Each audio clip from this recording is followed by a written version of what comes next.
আসসালামু আলাইকুম এভরিওয়ান। সকালে ঘুম থেকে উঠলাম ফজরের নামাজ পড়ার জন্য। সবাইকে গুড মর্নিং। আর সকালে ঘুম থেকে উঠে আমি জানলাগুলো খুলে দিয়েছি, কারণ হচ্ছে যাতে রহমতের বাতাসটুকু আমাদের ঘরে ঢুকে। ফজরের নামাজে অনেক ফজিলত আছে, কারণ অনেকেই ফজরের নামাজ পড়তে পারে না। বিশেষ করে আমি নিজেই অনেক সময় পড়তে পারি না ঘুমের জন্য, কিন্তু এটা পড়া উচিত। আপনি যদি নিয়ত করে রাতের বেলা ঘুমান, তাহলে আপনি দেখতে পারবেন সকাল 5টার দিকে বা 4টার দিকে আজানের সাথে সাথে আপনার ঘুম ভেঙে যাবে। এই বিষয়টা আমার সাথে হয়।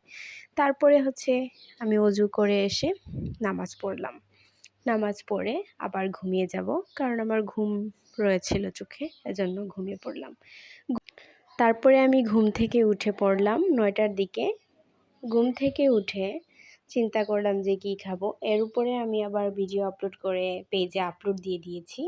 তারপরে আমি ভাবলাম যে আজকে একটু নাস্তা করি, কারণ ভাত খেতে আমার ভালো লাগছে না কয়েকদিন যাবৎ, খুব বেশি বাড়ি মিস করছি এজন্য।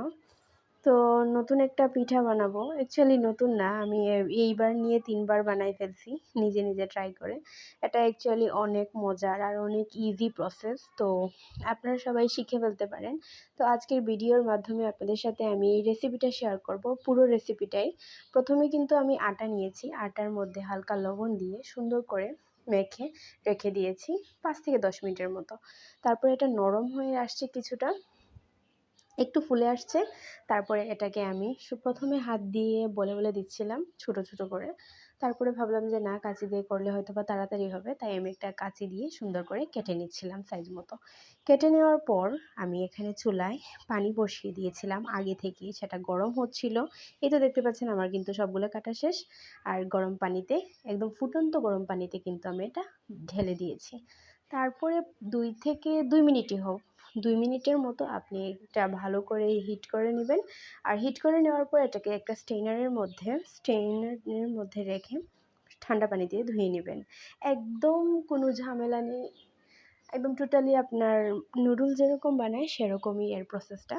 তো আমি এখানে তেল দিয়ে, পেঁয়াজ দিয়ে, রসুন দিয়ে, হালকা একটু কাঁচামরিচ দিয়ে ভেজে নিয়েছি। তারপরে ডিমও দিয়ে দিয়েছি। তারপরে এখানে একটা ম্যাগি মশলা আছে, ওইটাও দিলাম, লবণ দিলাম, হলুদ দিব।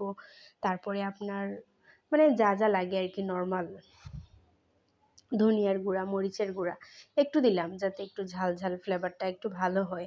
যেহেতু এটা নুডলস না, এজন্য এটা কিন্তু ম্যাকারনি টেস্ট লাগে। কিন্তু আপনারা খেয়ে দেখতে পারবেন, একবার হলেও ট্রাই করেন বাসায়। আই এম শিওর আপনি ফেল হবেন না। অ্যাকচুয়ালি এটা আমি ইউটিউব দেখে শিখছি, ইউটিউবে এরকম দেখছি। তো দেখার পর ভাবলাম যে আমি একটু ট্রাই করি, যেহেতু আমার ভাল লাগছে না আর কিছু খাইতে ইচ্ছে করছিল নতুন কিছু, এর জন্য। তো তারপরে ওই যে স্ট্রেনার করে রেখে দিয়েছিলাম, এইটা দিয়ে দিব, পাস্তাগুলো দিয়ে দিব, দিয়ে কিছুক্ষণ আমি নেড়ে চেড়ে দেবো। নেড়ে চেড়ে ভালো করে মশলাটাও ভেজে নেবো, আর এটা একটু ভাজা ভাজা করে নেব, তাতে একটু খেতে স্পাইসি লাগবে আর ক্রিস্পিও লাগবে। আমি আসলে একটু বেশি ভেজেছি, কারণ আমার ভাজা খেতেই ভালো লাগে। আর আমার একটা প্রবলেম হচ্ছে, আমার ভাজা পোড়া জিনিসগুলো বেশি ভালো লাগে, আমি এগুলা বেশি করি। তো যাই হোক, আমার ফ্যামিলির সবাই কিন্তু আমাকে বারবার না করে, যেগুলো খাস না বারবার মানে অনেকবার বারণ করি। তো সকালে নাস্তা হিসেবে এটা খাইছি, আর এর আগে চা খাইছিলাম। চাটা যদিও দেখাইতে পারি না, সরি। আর এই তো নাস্তা করতে করতে চিন্তা করছিলাম কি করব। তো কি করব বলতে বলতে আজকাল না এত কারেন্ট নিচ্ছে, আসলে কারেন্টের জন্য কোনো কিছুই করা হচ্ছে না ঠিক মতো। কারেন্ট অনেক সময় নিয়ে নিচ্ছে, বাট কালকে রাতের কারেন্ট নেওয়ার পর আমরা অনেক বেশি এনজয় করেছি, অনেক বেশি মজা করেছি। আমরা ট্রুথ অ্যান্ড ডেয়ার খেলেছি, সেটা আপনারা দেখতে পেয়েছেন হয়তো আমার পেজে, আমি সেটা আপলোড করেছি সকালে।